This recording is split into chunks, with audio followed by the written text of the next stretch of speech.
اس میں دیکھیں جتنے بھی یہ شر پسند تھے جنہوں نے حضرت عثمان رضی اللہ عنہ کے یعنی گھر کا محاصرہ کیا، یہ 40 دن تک محاصرہ رہا، یہ لوگ ایک بات تو یہ کہ بلاد حرمین سے نہیں تھے، حرمین شریفین مکہ مدینہ کے لوگ نہیں تھے، یہ لوگ مصر سے آئے تھے اور کوفہ سے آئے تھے اور بصرہ سے آئے تھے۔ تو مصر، کوفہ اور بصرہ کے شر پسند قسم کے عناصر تھے، ایلیمنٹس تھے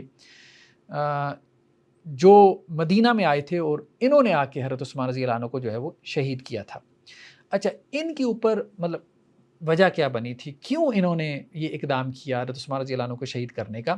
بیسیکلی چونکہ یہ تھے شرپسند، اور ان کی شرپسندی کی وجہ سے حضرت عثمان رضی اللہ عنہ نے ان پہ سختی بھی کی۔ اچھا، ان میں سے کچھ ایسے تھے جو کبوتر بازی کرتے تھے، کچھ ایسے تھے جو غلیل بازی کرتے تھے، مطلب غلیلوں سے جو ہے وہ پرندوں کو نشانہ بنانا۔ تو حضرت عثمان رضی اللہ عنہ نے اس پہ سختی کی کہ بھئی یہ کیا کام کر رہے ہو، مطلب یہ کبوتر بازی اور یہ کیا لہو لہب میں پڑ گئے ہو۔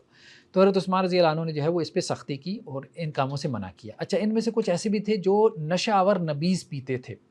نبیذ دیکھیں عربوں میں یہ رواج تھا کہ کھجوروں کو جو ہے وہ پانی میں صبح کے وقت رکھ دیتے تھے، ایک برتن میں پانی ڈال کے کھجوریں رکھ دیں، شام کو وہ شربت سا بن گیا میٹھا، اس کو استعمال کر لیا، شام کو رکھ دیا، صبح کو استعمال کر لیا۔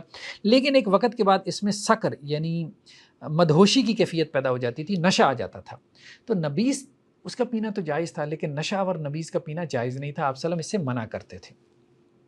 تو انہوں نے کیا کیا، نبیذ کے بہانے نشہ آور نبیذ پینا شروع کر دی تھی۔ تو حضرت عثمان رضی اللہ عنہ نے ایک بندے کی ڈیوٹی لگائی تھی اور اس کو لاٹھی بھی دی تھی کہ جس کو تم دیکھو نشہ آور نبیذ پی رہا ہے، نبیذ کے نام پہ جو ہے نشہ کر رہا ہے، تو اس کے ساتھ سختی سے پیش آؤ۔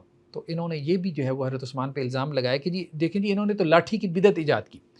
دیکھیں حضرت عثمان رضی اللہ عنہ کے بارے میں ہمارے ہاں بعض لوگوں نے یہ الزام لگایا، اور بڑے افسوس کی بات ہے، ٹھیک ہے، ہمارے ہاں لوگوں نے جو ہے وہ کتابیں لکھی کہ جی خلافت سے ملوکیت کی طرف جو ہے معاذ اللہ یہ حضرت عثمان رضی اللہ عنہ کے زمانے میں سسٹم جانا شروع ہو گیا تھا۔ حالانکہ حضرت عثمان رضی اللہ عنہ تو سب سے بڑے بند تھے جو ہے وہ ملوکیت کے خلاف۔ یعنی حضرت عثمان رضی اللہ عنہ کے زمانے میں جب چینج آ رہی تھی، سنت کی جگہ بدعت رائج ہو رہی تھی، جب شر جو ہے وہ پھیل رہا تھا، تو حضرت عثمان رضی اللہ عنہ کیا کر رہے تھے، سختی کر رہے تھے۔ اس سختی کے جواب میں وہ شر پسند عناصر جو ہے وہ حضرت عثمان رضی اللہ عنہ کے خلاف الزامات کی بچھاڑ کر رہے تھے۔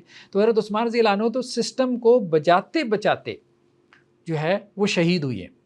وہ سسٹم جس کو کون گرا رہا تھا، وہ گرانے والے مرتدین قبائل سے تعلق رکھنے والے لوگ تھے، وہ گرانے والے لونڈیوں کی اولاد تھے، وہ گرانے والے نیو مسلم تھے، وہ گرانے والے یہود النصارہ کی جماعت کے سازشی عناصر تھے، وہ گرانے والے وہ لوگ تھے جو عیش پرستی میں پڑے ہوئے تھے، ٹھیک ہے۔ تو اب جب انہوں نے اس قسم کی بدعات وغیرہ ایجاد کی تو حضرت عثمان رضی اللہ عنہ نے ان کے اوپر سختی کی، ان میں سے بعض کو جلا وطن بھی کیا۔ حضرت سعید بن العاص جن کو حضرت عثمان رضی اللہ عنہ نے جو ہے وہ کوفہ کا گورنر مقرر کیا تھا، تو انہوں نے حضرت عثمان رضی اللہ عنہ کو شکایت کی کہ یہاں پہ 13 افراد ہیں، ان میں سے ایک اشتر نقی بھی تھا کہ یہ یہاں پہ جو ہے وہ شرارت کر رہے ہیں، باز نہیں آ رہے۔ ان میں سے کئی ایک چور و چکے تھے، جب ان کے اوپر سختی کی جاتی تھی تو ان کو جلا وطن بھی کر دیا جاتا تھا۔ تو حضرت عثمان نے کہا کہ آپ ایسا کریں گے، ان کو جلا وطن کر دیں، تو حضرت معاویہ کے پاس ان کو شام بھجوا دیں۔ تو انہوں نے حضرت معاویہ کے پاس بھجوا دیا رضی اللہ عنہ۔ تو حضرت معاویہ نے بھی ان 13 افراد کے ساتھ جو ہے وہ سختی سے پیش آئے، ان کو سمجھایا، کچھ عرصہ اپنے پاس رکھا، لیکن کوئی ان کے ایٹیٹیوڈ میں تبدیلی نہیں آئی۔ تو انہوں نے بھی حضرت عثمان کو لکھا کہ یہ میرے بس کی بات نہیں۔ پھر اس کے بعد کیا کیا، حضرت عثمان نے کہا کہ آپ ان کو حمص بھجوا دیں۔ حمص ایک مطلب وہاں پہ حضرت عبد الرحمن بن خالد بن ولید کے بیٹے تھے، وہ گورنر تھے حضرت عثمان کی طرف سے۔ تو وہ پھر ان 13 افراد کے ساتھ سختی سے پیش آئے اور انہوں نے ان کی خوب جو ہے وہ آپ کہہ لیں کہ جی ٹریننگ کی۔ وہاں پھر انہوں نے توبہ استغفار کی، حضرت عبد الرحمن بن خالد بن ولید سے کہا کہ جی آئندہ ہم ایسی کوئی حرکت نہیں کریں گے۔ پھر انہوں نے ان کے اوپر اعتماد کرتے ہوئے ان کو واپس بھیج دیا۔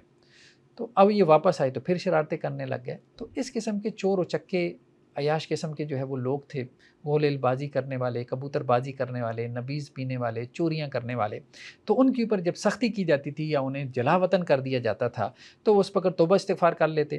جب دوبارہ ان کو واپس جو ہے وہ معاشرے میں، سوسائٹی میں بھیجا جاتا تھا تو وہ پھر جو ہے وہ سازشیں کرنا شروع کر دیتے تھے۔ اب آپ یوں بھی کہہ سکتے ہیں کہ اس میں ایک بڑا فیکٹر حضرت عثمان رضی اللہ عنہ کی نرمی تھی۔ حضرت ابوبکر رضی اللہ عنہ نے بھی سختی کی، مانعین زکوٰۃ کے ساتھ قتال کیا۔ حضرت عمر تو اپنی سختی میں بہت زیادہ معروف تھے، لیکن حضرت عثمان رضی اللہ عنہ کے مزاج میں نرمی تھی، تو وہ ان کے بڑے شر کو بھی جو ہے وہ برداشت کرتے رہتے تھے۔ ٹھیک ہے، کبھی سختی کر لی لیکن پھر ان کو رستہ دے دیتے تھے، لیکن اس کے باوجود ان کا شر جو ہے وہ بڑھتا چلا گیا اور وہ حضرت عثمان کے خلاف پروپیگنڈا کرتے رہے. یعنی جب ان کے ساتھ سختی ہوتی تھی نا، اور وہ سختی بلا وجہ نہیں تھی، اس کے پیچھے جواز تھا اور توبہ استغفار بھی کرتے تھے، لیکن پھر دوبارہ جو ہے وہ لوٹ آتے تھے اپنے شر کی طرف. اور پھر آہستہ آہستہ انہوں نے اسی طرح سے جو ہے وہ جتھے بنا لیے، اور اس میں ایک بڑا الزام ان کا یہی تھا کہ حضرت عثمان رضی اللہ عنہ نے ہمارے وظیفے روک لیے اور وہ وظیفے اپنے رشتہ داروں کو دینا شروع ہو گئے.